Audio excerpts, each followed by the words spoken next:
and fundamentals. This is going to be probably a large part of why a lot of you are here. This is going to turn into like a dissertation statement where it's like practicing the pillars and fundamentals of Tekken 7 while in an environment that allows for the. It's just going to become like a 30-minute long title card every time. I didn't know what else to call it. Hey, they get it. I mean, that's the point of a scientific dissertation: is you get the point by reading the title. You know, it's not a mystery. What are you going to get here? I should see about writing a paper on Tekken and see if I can get it published in a scientific journal. Oh my god, be too long and complicated. They wouldn't. They don't like. They don't like the concept that something is a good decision sometimes. Or if you make a good decision too repetitively, it can become a bad decision. Alright, so anyways, we've got practicing the pillars and fundamentals. Oftentimes people want to know what they need to work on in order to get better. So here's kind of my I didn't change this like we tell you about it. Oh, yeah. I told you I need to be consulted on all changes. Yeah, but here's what I think are kind of like the important first things to work on. Fundamentals need work. The mental fundamentals. Right, so the first things to work on. So when you're looking on things to work on, what I always recommend is working on what will give you the most improvement with the least amount of time. Because there's a lot of skills in Tekken that you'll spend 100-200 hours working on this one skill, but without everything else to back them up, it's not going to actually improve your game. So like one example of this is that newer players, a lot of people hear about the Korean backdash. They want to do something flashy, or something that looks good. Yeah, they want to be able to do the Korean backdash. Or they see, go ahead. Sorry, I keep But like learning how to do the Korean backdash cancel properly on both sides is easily 100 hours of practice, just sitting in practice mode, doing this over and over again. It's a great investment in the long run, but in the short term, like if you don't have the reflexes to whiff punish, then what do you mean? I mean, I guess you're defeating some mix-ups, but there are bigger fish to fry at first, and don't go for the small ones or the huge gigantic sharks until you have the tools to approach them, or until they're worth your time. Right. So I mean, I've been telling everyone that's been saying that they're working on the Korean backdash canceling. That's a newer player. I tell them to do much simpler backdash cancel, which is the stair step cancel, the back down, back down. This is way simpler, and you can easily pick that up after a couple of hours of practice. And after, like, outside of very close range, it's just as effective. For putting distance as far as making your opponent move forward. For that kind of strategy, that kind of movement's just as effective. I just say it's a little more risky when you're extremely close, which is for like a tiny. So that would be an example of, learn the stair step method first, and then later on, when the stair step method is not effective enough for you, learn the Korean backdash cancel. So work on things that will improve the most with the least amount of effort.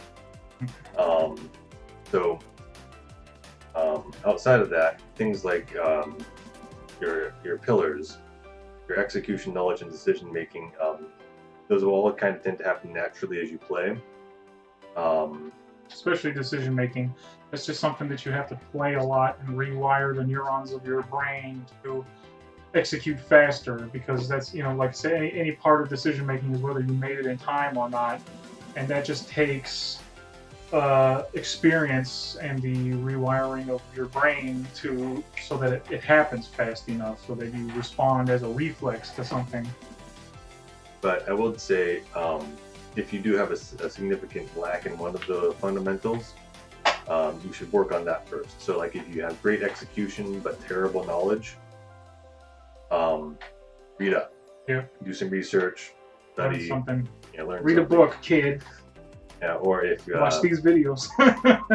yeah, or if you're just bad at decision making, but you have good knowledge and execution, then just spend some time just trying to work on thinking about the match in the match.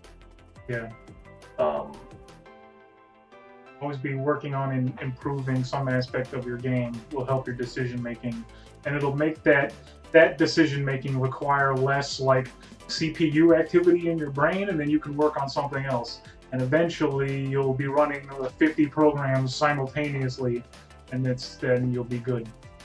so after those pillars, then I would work on the fundamentals, the basic movement, your defense, your poking, combos, and punishing.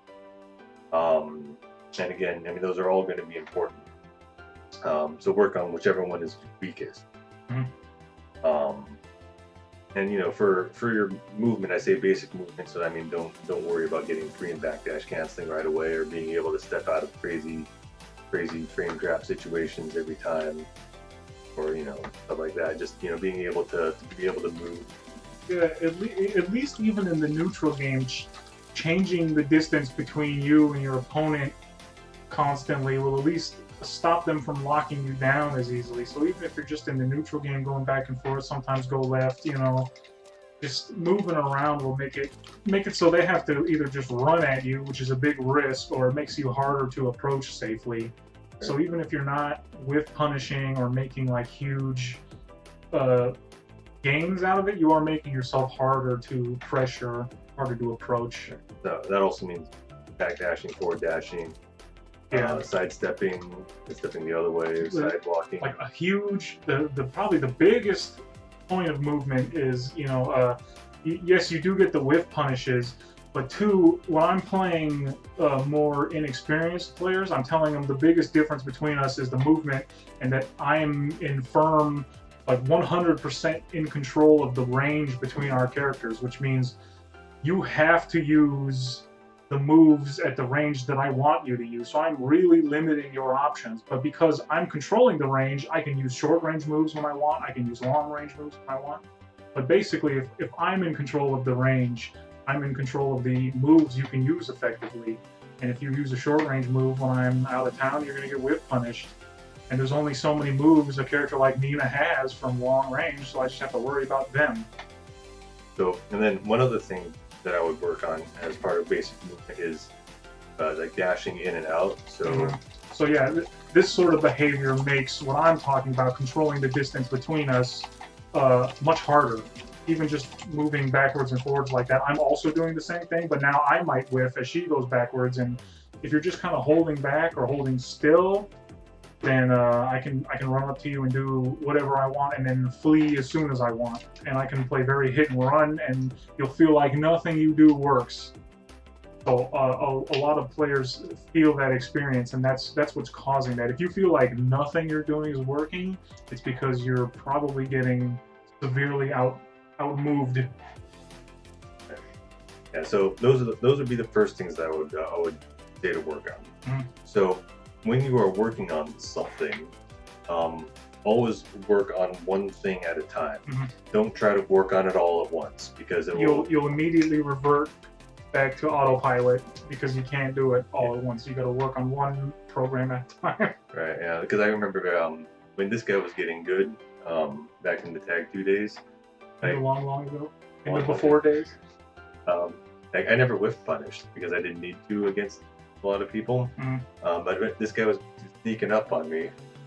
So one day I decided I'm going to start whiff punishing. Yeah, my keep out electrics. Because I'd keep out electric and he couldn't approach me. So until he learned how to whiff punish my electrics that would whiff if he was holding still, I was trying to catch him coming in. So he had to learn to hold still and whiff punish. And it made a big deal. Yeah, so I mean, I worked on that for a couple of weeks until I was comfortable with it. Mm-hmm. And that was really all I was working on the entire time. And it took me a couple weeks to get that down. Yeah, and he still doesn't. No one whiff punishes him 100% of the time, but just it's a launcher, so he punishes with down back 3+4 or whatever, and it works, and it gets me to say stop doing that, so then he can approach. So it's a really good addition to your game, But yeah, so while you're working on that one thing, try to Only work on that only one work thing on that one thing and really concentrate on it. until it's part of your autopilot, until it happens automatically until you don't have to. Right. Oftentimes especially when you're first starting out with practicing one thing, the rest of your game will suffer because it takes so much of your mental process to make sure you're doing it. Mm-hmm. That's perfectly fine and normal. In casuals, yeah. And casuals. You don't want to be working on your improvements during a tournament match. Yeah. You play your best on autopilot, obviously, but you have to not be on autopilot to improve your autopilot. The things that happen by reflexes. I would not say you play your best on autopilot, because if you're on autopilot, you're not thinking about the match. I guess, if you're doing your fundamentals on autopilot, if you do something punishable and it just comes out of me, like I'm just operating on reflex, that means I have space to think about. I guess you're right. That's probably a correct statement, but yeah, autopilot's not quite the right term. Yeah. But autopilot fits, is bad in general. You don't want to get stuck on autopilot. Yeah, You play your best when things happen reflexively because you've trained them that way. You didn't have to think about it. When I block something from Nina, I know the move to do. I don't have to think, okay, that's -12, therefore I gotta put in my 12, because then you'll be too late. It just leaps out of you the correct response. Right. So so when you're first working on a new skill, it's perfectly fine to have the rest of your game suffer. Mm-hmm. Don't worry about it. That's not a problem. As you get as the aspects of what the skill you're working on start becoming second nature, then you start trying to reintroduce the rest of your gameplay, your normal gameplay, back into that skill and try to integrate them all together. That way you can build up a new game plan with the new skill and all your old skills together. And then once you've got that integrated back in, then pick a new skill and work on that. And repeat the process. Yeah, and there's no real set order. We can't tell you which skill to work on first. It's just the one that you feel, I guess, is the weakest or that you have the most benefit from. It was pretty funny. Evan was talking about, just like recently or a couple of years ago, learning to anticipate a whiff and punish it. But that was like, because I have the electric, that's like the first thing I ever focused on was whiff punishing with electrics. And it wasn't until very recently, even Tekken 7, that I really started working on pressuring people. But that was what Evan's been doing for the last 20 years, was just pressuring people to death. But then he had to learn how to whiff punish, and just recently I had to learn how to pressure people because people stopped whiffing. If you punish them enough, they stop whiffing. It's crazy. Yeah, your pressure with Hayashi is really good. I mean, it's the character helps, All right. Yeah, so that's how you would go about practicing your fundamentals and your pillars. And watch, a good way to determine what you're doing poorly is to watch yourself, or even have someone else watch yourself. But like, I value whiff punishing very highly, so I'm going to tell you need to whiff punish, where Evan might tell you need to pressure better, just because we have our own separate values. But if you watch yourself play and someone whiffs something right in your face and you did nothing, you're going to say, oh, what an idiot. Maybe I should work on whiff punishing. Or, you see yourself playing very passively, you go, maybe I should work on my mix-ups and approach, So definitely, you may not notice what you're doing poorly while you're playing, but you might notice it more clearly if you're watching yourself. Which, since they removed replays from the game, is now kind of hard. Hey, O-Stage Shawnee, how's it going? Good job of getting 33rd at Summer Jam. Being eliminated by Anakin's not bad. Him? O-Stage Shawnee. Okay. Yeah, I wanted to go there, but I had to... Okay, I couldn't tell if you were reading what he said to you, or if you were just saying that to him. So. Yeah, I didn't go to Summer Jam. Yeah, that's what I was saying. I was like, you didn't go to Summer Jam. Why is he saying that? You went to... I went to Chris's birthday party. Yeah, exactly. And won. Yeah, hey, we did it. Yeah. That's right. I was your coach the whole time. I tanked our match just so I could coach. Yeah, but also, another thing about if someone else is watching you play, and Alex said, they might have different priorities. than you. But also keep in mind that oftentimes a lot of players have a really hard time communicating. Yeah.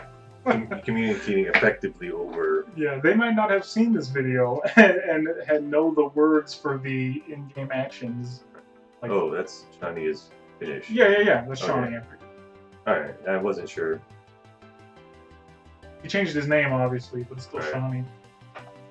Wow, 33rd. That's really good, Johnny. Yeah, man. Proud of you. Got bopped by Cody. That's rough. No, Anakin. Oh, Anakin. Even rougher. It's- Right. So, anyways, is there anything else At on least, practicing? no, I mean, we went over the practice in all the other tutorials, so Right. watch those. At least when you get bopped by Cody, you get to see some flashy combos and some cool wave dashing. Get bopped by Jack, it's just like, just getting punched in the leg a million times and bopped on the head, and there's nothing flashy about it. He does have that new blue spark uppercut that's kind of hard to do. Well, he's had that. Yeah? Yeah. It's just never hit Yeah, like it did. Like he's it had did. it since like Tekken 3. For real? And Yeah. did it never have the same hitbox? It like hits grounded now? Is that? Because I've never seen it. Yeah, it didn't hit grounded before. It's pretty busted now. Yeah, well, it was alright before. It was just execution wasn't worth it for Jack players. Yeah, it's a weird one. Half circle forward, down forward, just frame kind of action. Alright, anyways, let's get back on track. On track here. Yeah. So, how to tell when you're improving? Now, this is one of those really difficult things because, like we said earlier,